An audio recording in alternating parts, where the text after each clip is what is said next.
watch all our videos. Check out every one of them. Don't miss one. If you do, you're a fucking asshole.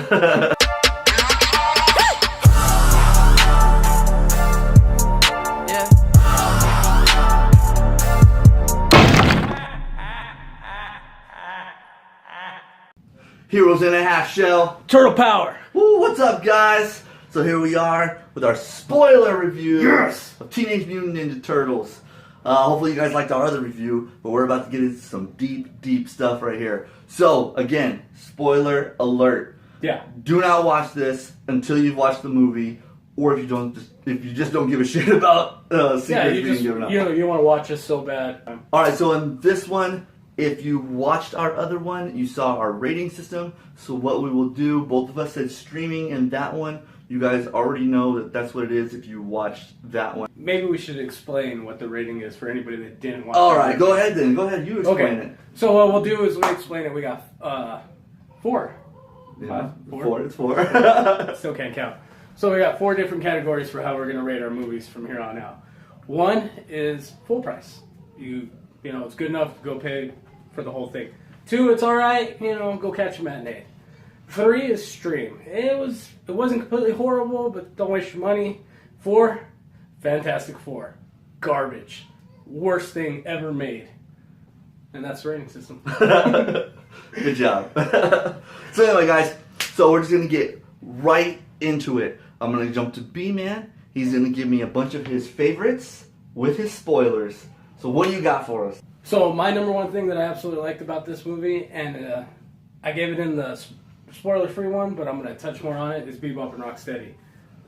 Freaking awesome. Like I said before, straight from the cartoon to live action. Exactly what you would expect to see. And the characters that played them. Well, you had Sheamus. Sheamus from WWE. He was awesome. Perfect. And it was stupid. Like, they were idiots, just like you would expect in the cartoons. I mean, even when they meet the Shredder for the first time in the back of the truck. Oh, yeah. For the transport. They even had a nice little catchphrase between the two of them. You remember that? Every time they do something good, it was my man. And they were perfect together. I mean, even like I said, that opening scene where you first get to see them in the back of the truck. Yep. Bebop looks at Rocksteady and he tells him, "You speak from your heart."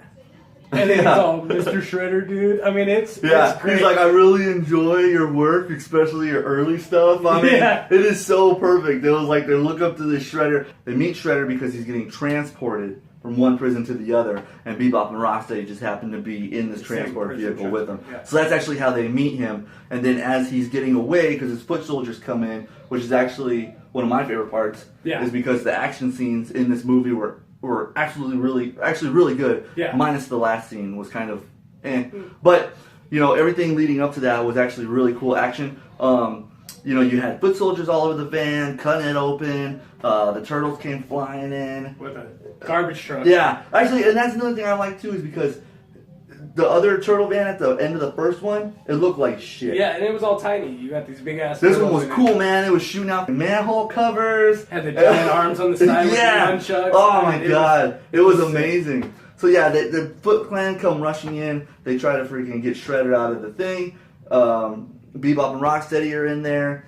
Casey Jones is one of the prison guards. We'll get into that. Well, that's part of the negatives. But they basically beat him up so that way Shredder can escape, and that's why Shredder comes back and gets Bebop and Rocksteady. Yep. So I mean that's basically the rundown of that opening scene. Kind of how you figure out how they met. Yeah, how they all met and stuff like that. So I think another thing that I liked, that I know you liked, was the foot soldiers. They actually look like ninjas this time. Yeah, minus the red bandana and the red foot symbol on their head. I mean, they were perfect. One thing that I absolutely hated about the first one was the foot soldiers in that one. I mean, they just looked like they were like stupid masks and like army getup. Like nothing resembled to the original in any incarnation. Well, they could have looked like bugs in the first one. Like in the first one when they had the freaking mask. Oh, and it was just little screen eyes. But that's perfect. That's perfect. You go back to the cartoons. I mean, the only thing they could have done to get closer was make them robots. But when they showed them close up, it does look a little ridiculous. Yeah, they look like fun. So negative. Give me a negative. Give you a negative? All right, well, we'll just jump right into it. Casey Jones. Casey Jones, piece of shit. Yeah. So, Stephen Amell, I like Arrow. You like Arrow. We love Arrow. Any comic book thing that's on TV, we're going to watch. Great dark character. Casey Jones, vigilante, dark character. Hey, Stephen Amell, don't do anything that resembles Arrow in this movie. Oh, okay. That's exactly what they said. He actually reminded me more of Roy.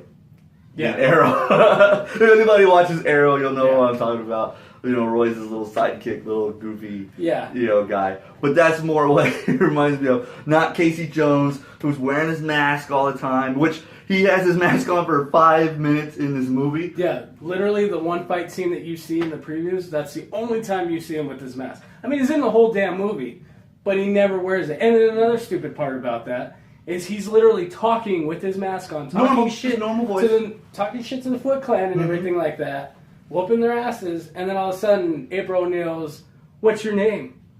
What's your name? Exactly. And his mouth is showing the whole time. Macy moans. And then he takes off the mask, and then that's the last time you see it. I mean, all it is slits in the mask. It's not like he has a cover over his mouth. I mean, and this was the best Casey Jones mask I'd ever seen. I mean, the dude looked like the guitarist from freaking Slipknot. Yeah, I mean, it was perfect. It was awesome. I mean, I tried to overlook the non-long hair with how awesome this mask was that you only see for 5 minutes. He's a correctional officer. Yeah. So Casey Jones, his character's like this good guy, like Officer Jones. Yeah, Officer Jones. I'm trying to become a detective. You know, it's so ridiculous. Casey Jones is a freaking vigilante. The reason he gets along with the Turtles is because they're outcasts. He's an outcast, and that's why they go together well. That's especially why him and Raph have a better relationship all the time. You know, because they have that same mentality, you know, and they respect each other. But in this one, Casey Jones is such a goody-goody cop. Actually, he's a correctional officer, you know, and it just does not fit Casey Jones. At all. I was totally and utterly just let down and disappointed. Yeah, me too. 100%. I've just should have just kept him out of the damn movie. So many things I was waiting for this movie to come through with, and you know, I was excited about Casey Jones being one of them. Krang, which I'll touch on. Actually, I'll touch on that next. Yeah, but I got you. but yeah, it's like just certain things. It's like I was excited for, and it didn't come to fruition for me. Like I said, Krang, I was like, awesome. Like, they're gonna bring Krang. We're gonna have some Dimension X shit going on. You know. But you did kind of touch base on that. It did. Really cool. And then the ooze, the purple ooze. Yeah, the purple ooze. Which anybody that remembers the original cartoon, the ooze was purple. Yeah. Krang's voice was done by Brad Garrett. And as you all know, Brad Garrett has this deep-ass voice, you know, and it's like, and then he's trying to do this Krang voice, which you know is like a higher pitched, squeaky voice, and then he's just, it's like a weird voice. It's like this, oh, I'm crying, you know, right? That was actually better than what it was so bad. And I was actually kind of, you know, not excited, but I was willing to give the guy a chance just to see. No, they could have like changed his voice in post-production or something like that, maybe a little bit, but you know, other than that, I thought Krang looked cool. The robot that he's in looked cool. You know, looked exactly like from the cartoon. Well, I mean, a little updated. You know, little bit of changes. Still had that face with the visor. But they did this cool fight scene, and like they chopped off one of his arms, and he's like, "Oh, I got more of those." Yeah, you know, and he just put it back on, and then he had like all these weapons on his arms. You know, so really cool, really good job with Krang, but the voice just I couldn't listen to it the whole time. Batman. It almost ruined the whole thing. I don't know about that. It's like I don't know if I don't know if I go Christian Bale. I might go Val Kilmer. You know. He didn't even describe his voice. Exactly. The bad nipples kept you from listening to his voice. So in that scene when we were talking about in the beginning where they're rescuing freaking Shredder. Okay, so he gets teleported, right? Baxter Stockman does his teleportation, and then Shredder ends up on the Technodrome with Krang. Now, this is the part that I thought was kind of ridiculous, is he gets teleported there, and Shredder just stands up like, what, I'm on an alien spaceship, whatever, big brain, fucking slap me on the face with his tentacles. Oh, did I get tentacle juice on your face? And he's just like, whatever. Yeah. Like it happens every day to him. You know? I guess in prison maybe some other stuff happened to him. He was getting sprayed with tentacle juice all the time. Yeah. But But it was just weird. He didn't even bat an eye. Like, I just teleported onto an alien ship, and it's like, it's cool. I mean, Well, they've been friends since the 80s, so I'm happy to see they already, they're buddies. So, Shredder. I hated the Shredder from the first movie. They make him like this giant, like we said in the last video, it was like Megatron and Iron Man had a baby with shit all over it, swords that were magnetic. Horrible. Totally overdid it. So this one, you know what, let's dial it back a little bit. Let's just go ahead and take it back to zero. No shoulder spikes. No, like, the spikes on his arms and on his, like, knee pads, they just look like giant squares, and then the spikes would pop out whenever, like Wolverine shit. No helmet. He went almost the entire movie without a helmet. Like, all the way up to, like, the last 5 minutes that you see him, he has a helmet on. And then he gets just frozen. And then he gets frozen by Krang.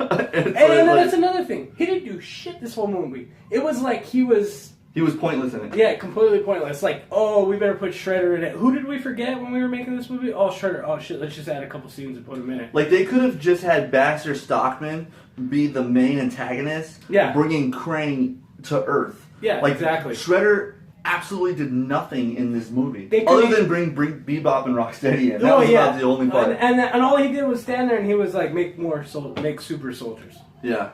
And then even after... And he just shoots them with the ooze, and then that's it. That was it. And then even after he realizes that they're complete idiots, he's still like, no, I'm going to send my super soldiers down there. And I mean, don't get me wrong, I'm glad he did, because that was more Bebop and Rocksteady time and all that. But True. And then I thought that whole airplane scene was pretty funny. It was. I mean, it was a little ridiculous. A lot of it, like, a lot of the more ridiculous parts, like the airplane thing, that was more, like, cartoonish. Yeah. You know? But that's fine, because if you love the cartoon, then that stuff happens in the cartoon, you know? I mean, Donatello brings his plane, he sticks his staff after the freaking, the steering wheel goes off of the plane, so he just sticks his staff in there, and he brings the plane back. The plane's got no tail! How is he going to bring it back? It's got no tail, the whole cockpit is gone, it's falling apart, and yet he's like, oh, that's cool, I'll just fly it down to the river. It's like so ridiculous, but cartoon style. Yeah, that's the 80s stuff. Well, what was one more favorite thing that you had? I think I touched on it a little bit in the last video, was actually the way the turtles looked. You know, I thought not only the way they looked, because, you know, they made Donatello a little taller and skinnier, but again, he's the brain, so he's not really like as athletic as his brothers. Raph obviously is a big guy. I really like the guy that plays Raph, if you know it from Blue Mountain State, Thad. I mean, that guy's friggin' awesome. Yeah. You know, so I mean, good role there. I like that they changed Johnny Knoxville's voice for Leonardo, because it's not like, what the hell, Leonardo just have like 4 cigars before he started talking to these guys, or what, you know? Yeah. So it was like, that was nice. Raph was bigger, obviously, because he's the athlete. Michelangelo was a little shorter, but again, he's the younger brother. So, I mean, you would make sense that he was a little bit smaller than the rest of them. I know you were complaining about the pants, them wearing pants when we first went in, well, but you don't even notice them like throughout the whole movie. It just, the one thing that kind of got me about Raph is like he's got like this shoulder like box, like I don't know, like it looks like a freaking, like he's got like this robotic arm, like it looks like one of the robot turtles from way back then. Some of the things that I did like that they didn't touch on were like that I thought they were going to go towards was like they find out that the ooze not only changes humans to animals, but it has the ability to change the animals to humans. You know, so I thought they were going to like try to throw that in there, like, oh, this is what turtles look like, humans, you know, during the fight, and then, you know, afterwards they realize, oh, we're better being turtles, you know, and stuff like that. But they didn't go there, so I was actually kind of happy that they didn't. Because when I saw that scene, I was a little worried that they were going to screw it up. And then just the whole, like, the animosity between all of them. Like, usually it's Raph against Leonardo just over, like, leadership role and stuff like that. But this one was over that decision on, do we use this ooze? Do we try it? You know, let's try to be different. And then Leo just kind of being a dick in this movie, which is actually pretty cool. Was, yeah. Yeah. Because that's my Because even Donatello was like, you may know how to lead, but you don't know how to feel, or something like that. And it was like, damn, Donnie cut right to the core. Like, holy shit. Exactly. And then, like, one of the parts of the movie where he was like, the only vote that matters in this family is mine. Yeah. And it was like, wow. Damn, yeah, it was like, holy shit. This guy's not a leader, he's a freaking dictator. Yeah. So one last thing that I did really enjoy about this movie, again, I think it goes to them trying to satisfy the fans, was the Technodrome. The one negative about it was that when it was coming to the Earth, it was like out of a freaking Transformer movie. Thanks a lot, Michael Bay. Like, you don't have to put Transformers into everything. Yeah, well, you know? I mean, producer, it was his idea. Either way. But when the Technodrome was together, it looked cool. The only thing missing on it was the tracks on the bottom. But as soon as the eye pops out of the top, you're like, boom, Technodrome right there. Perfect. That's the Technodrome. And it even looked like an eye. Like, it wasn't like, oh, let's put the circle laser beam shooting thing. No, it was like it opened up just like the eye the toy eye. that we all had. Oh, my God. It was great. That was like the happiest part of that. Yeah. And that was like at the end of the movie, which was the worst part of the movie. But at least that was like the last exciting thing where I was like, yes, Technodrome! So hopefully you enjoyed our first, well, technically second movie review, because this is the spoiler one, but we did the non-spoiler. Yeah, first movie reviews. Spoiler, non-spoiler. Part A, Part B. Exactly. So yeah, hopefully you guys enjoyed that. You know, we're going to try to do a lot more of those, because who doesn't love movies? And if you guys have any suggestions for any movies, you know, we're gonna definitely stick with the comic book themed movies. Maybe some, you know, some other stuff, some geeky stuff that we love, you know. All right, guys. So definitely subscribe. We're almost at 100.